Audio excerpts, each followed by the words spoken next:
안녕하십니까. 도를 아십니까입니다. 오늘은 지금까지 했던 이야기하고는 조금 다른 이야기의 테마를 하나 만들어 보려고 하는데요. 그것은 뭔가 하면은 돌을 가지고 어떻게 수익화를 하는가에 대한 그런 이야기입니다. 제가 했던 일들을 위주로 하나하나씩 풀어나가 보고자 합니다. 이 화면은 저희 페이스북 화면인데요. 이 페이스북에 올려놓은 자료들을 가지고 한번 쭉 검토를 해봤더니만 과거에 저희 행적들이 재미난 게 많이 나와가지고 그 중에서 돌의 수익화 사업에 대해 가지고 몇 가지를 이야기해 보고자 합니다. 그 중에서 오늘은 첫 번째입니다. 저는 25년간을 학교에 중학교하고 고등학교에 근무를 했습니다. 중학교나 고등학교에 과학 시간에 가면은 이 화면에 보이는 것 같은 그런 돌 상자들이 있어요. 돌 상자의 테마는 광물하고 그 다음에 화성암, 변성암, 퇴적암 이런 표본들이 있는데, 이런 표본들이죠. 주먹만한 크기의 표본들이 많이 있습니다. 이 상자 하나에는 광물을 빼고는 나머지는 대개 10개씩 들어있습니다. 한 상자에 10개 들어있는 것이 또 10세트 정도가 포함되어 있고, 이것이 총 30개죠. 30세트죠. 그 다음에 광물도 일반 광물도 있지만은 모스 국기계 광물, 그 다음에 뭐 화산에 관련된 광물들, 그 다음에 금속 광물, 그 다음에 주요 조항 광물 등등. 이 광물은 학교마다 약간씩 차이가 나긴 한다마는 이 화성암, 변성암, 퇴적암은 거의 구분 없이 10개씩 들어있는 상자가 다 있어요. 그 수업 중에 과학실에 가면은 이런 테이블이 있는데 각 모둠별로 상자를 나눠주고 그 상자를 관찰하게 하는 거죠.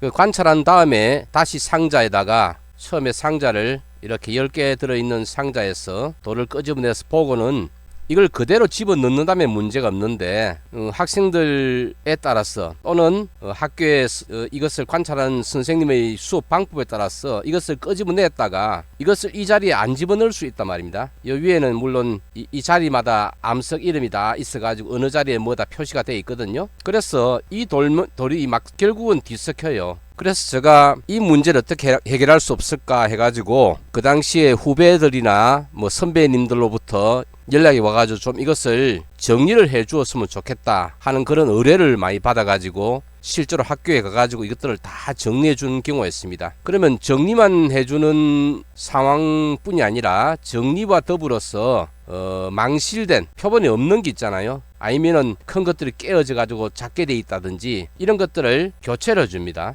자, 그래서 내가 상자를 하나 뚜껑을 여는데 곱하기 얼마, 몇 개, 개수, 보통 30세트에다가 대개 한 50세트는 있어요. 그 뭐 5,000원만 받아도 얼마입니까? 일단은. 그리고 이 망실된 것들을 상자에다 보충을 해주는 이런 작업을 했어요. 그래가지고 제가 심심찮게 용돈벌이 비슷한 일을 했습니다. 그리고 또 제가 한 일이 뭔가 하면은 이런 돌멩이를 가지고 소위 지질 공원을 만들어주는 사업입니다. 이 좌대 크기가 여기까지가 120cm입니다. 거기다 이렇게 큰 돌을 얹어주고, 여기 있는 이거는 뭐냐면 이 돌을 이 한 면을 단면을 쳐가지고 연마를 한 거죠. 그러니까 이 돌을 깨가지고 한 면을 이렇게 잘라보면 이런 게 된다 이래가지고 이런 곳에 설치를 쭉 해준 거예요. 총 6개를 고창이라는 곳에 해줬습니다. 그 지역은 여기가 고창 운곡 람사르 섭지 생태공원이라는 곳입니다. 거기서 홍보관이 여기 있고, 이 안쪽에 동그랗게 구조물이 보이죠? 뭔가 여기에다가 6개의 좌대를 놓고 거기다가 고창에서 원하는 암석 6종을 이런 좌대에다가 암석을 올리고 여기다가 편을 놓는 이 작업을 해주고 거기다가 팻말을 붙여주는 이런 걸 했었죠. 다음으로 제가 이 암석 가지고 한 일 중에 이런 게 있습니다. 여기에 화강암 좌대에다가 이 암석을 올려 가지고 밑에 본드 가지고 붙입니다. 그리고 앞에는 폐찰을 붙이는 거죠. 이렇게 해서 초등학교, 중학교, 고등학교에서 소위 암석원이란 거를 만들어주는 작업을 했었습니다. 그러면 초중고에서 사용되는 배우는 표준적인 암석이 약 한 18종 더하기 몇 종 정도 돼요. 어떤 학교에서는 뭐 한 30종류를 원하기도 하고 상당히 많이 원하기도 하는데, 제가 가장 많이 한 학교가 부산에 보면 한국과학영재고등학교 있어요. 여기에 여덟 종의 암석을 구해서 설치해 준 적이 있습니다. 이게 폐찰인데요. 아마 제가 이 QR 코드를 넣은 거는 제가 제일 처음이 아닐까 생각이 되네요. 이렇게 해가지고 학교에서 원하는 위치에다가 설치를 해주는 겁니다. 마침 이 학교에는 이렇게 학생들이 앉아가지고 학습하는 그 공간이 실제로 사용되지 않고 있어가지고 그 공간을 활용해가지고 이렇게 전시를 여기는 20종 정도 했을 거예요. 20종류 정도를 했을 겁니다. 이렇게 하면은 어느 정도의 가격을 받을 수 있느냐 하면은 요거 한 개당 20에서 25만원 정도로 생각하면 됩니다. 최근에는 이런 암석원을 하는 학교가 거의 없기 때문에 이 암석은 놓아주는 일을 제가 하지 않은 지가 오래됐는데요. 아무튼 이런 일들을 했었습니다. 하지만 아직도 이런 일들이 암석을 가지고 할 수 있는 사업에 수요가 없지는 않을 일이라 생각을 합니다.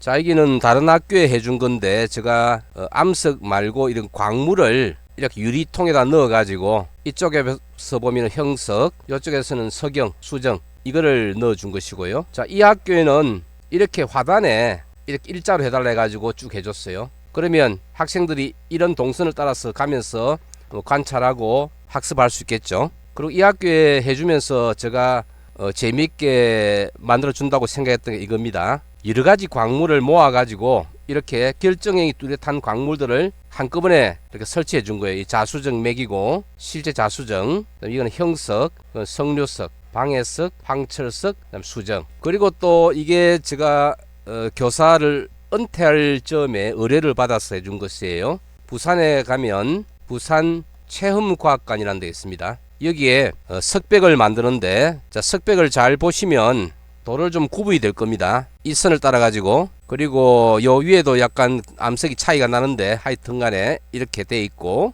요 위에 돌멩이는 하나, 둘, 셋, 넷, 다섯, 여섯 개 나눴는데, 이것은 뭐 다른 것이 아니라 부산의 오륙도라는 섬이 있어 가지고 그 섬을 상징하는 그런 형태로 해서 만드는 것이고요. 그 다음 요렇게 해서 좀 차이 날 겁니다. 이렇게. 그리고 여기도 마찬가지로 요렇게 거기다가 하얀 맥이 들어와 있죠. 이렇게. 그리고 여기에 줄이 쫙 돼 있고, 이 돌멩이가 좀 차이 납니다. 이렇게 해서 어긋나 있죠. 요거는 요 선을 따라서 있지 않고 이렇게 어긋나 있지 않고 그냥 요렇게 되어 있고, 그 다음 여기에 좀 돌멩이가 좀 달라요. 이만큼이. 자, 여기서 나타내고자 하는 의미는 뭐냐면, 여기에는 편마음인데 편마음도 사실 보면 이런 방향성이 약간 휘어 있습니다. 그냥 이 커다란 돌멩이를 몽땅 다 한꺼번에 어디선가 들고 와서 이런 형태를 만들 수 없으니까 이 돌 한 개 한 개를 사실 이어 붙인 거예요. 이렇게 붙여 가지고 이제 조형물을 만듭니다. 그래서 여기는 습곡을 나타내죠. 이거는 단청에서 잘린 모습. 그리고 이것은 요만큼 다른 마그마가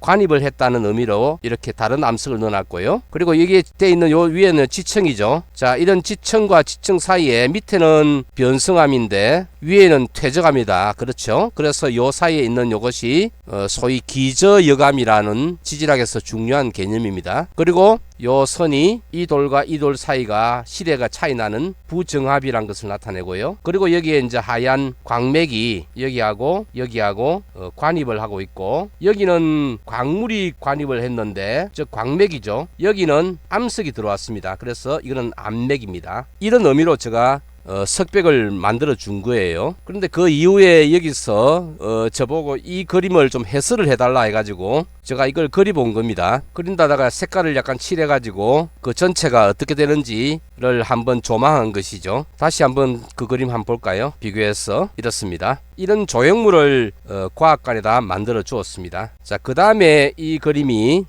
정평이라는 곳에서 저에게 의뢰를 해가지고 만들어 준 것인데요. 지질 공원을 만들었습니다. 여기에 보이는 요것들이 다 이제 암석 표본들인데 모두 57개의 암석을 해주고, 여기다 더하기 큰 암석 해가지고 80cm 이상 되는 암석을 표준 암석을 해가지고 18개 납품을 했었고요. 거기다가 또 좀 색다른 걸 해달라 해가지고 제가 돌멩이를 아주 특이한 걸 구해가지고 이렇게 에다 돌이 이렇게 들어가 있는, 여기는 아주 특이한 암석을 넣고 여기다가 이제 패찰 붙이고 여기는 화강암에다가 이거 매입시켜가지고 만드는 것을 모두 6개를 해줬습니다. 그래가 거의 이 프로젝트가 한 1억 정도 되는 프로젝트였는데 어쨌든 이걸 가지고 한 8천만 원 정도를 받았습니다. 여기죠. 정평에 보면 연암 저수지 지질 생태공원 돼 있는데 여기에 총 18개의 표본 암석을 놓고 이 호수를 따라 가지고 여기에 57개의 표본을 좌대를 올려 가지고 한 걸 놔놓고 가는 도중에 6개를 이렇게 조형물을 설치를 해 주었습니다. 그러니까 돌을 가지고 하는 사업에서 오늘 제가 이야기하고자 하는 점은, 의외로 이 돌이라는 것이 그냥 수석이라든지 이런 형식으로 어떤 심미적인 이런 미적인 그런 형태를 가지고 판매를 한다든 이런 거 아니더라도 이것은 대부분 그 학습 요소죠. 이런 학습 요소를 써가지고 이 돌을 판매할 수 있는 그런 데가 있단 말입니다. 저 학교에 같은 경우는 표본 정리 이런 것이고, 또 학교나 또는 과학관 같은 곳에는 학습용 정원이랄까요, 이런 것들을 만들어 줄 수 있고, 또는 최근에 국가지질공원이라고 해가지고 여러 지자체에서 사업을 하고 있어요. 그러면서 여기서 세계 지질공원으로 뭔가 유네스코에서 지정하죠. 이런 것을 해보려는 지자체가 많아요. 그런 곳에서 하는 소위 지질공원을 만드는데 조형물이나 아니면 전시물 같은 것으로 만들어주는 이런 사업을 할 수가 있다는 이야기입니다. 자, 오늘은 저희 오래된 페이스북 내에서의 사진들을 좀 가지고 와가지고 제가 했던 과거 일들과 더불어서 이런 것들도 앞으로 돌에 관련돼서 어떤 사업을 할 수 있을 것 아닌가 하는 그런 이야기를 해보았습니다.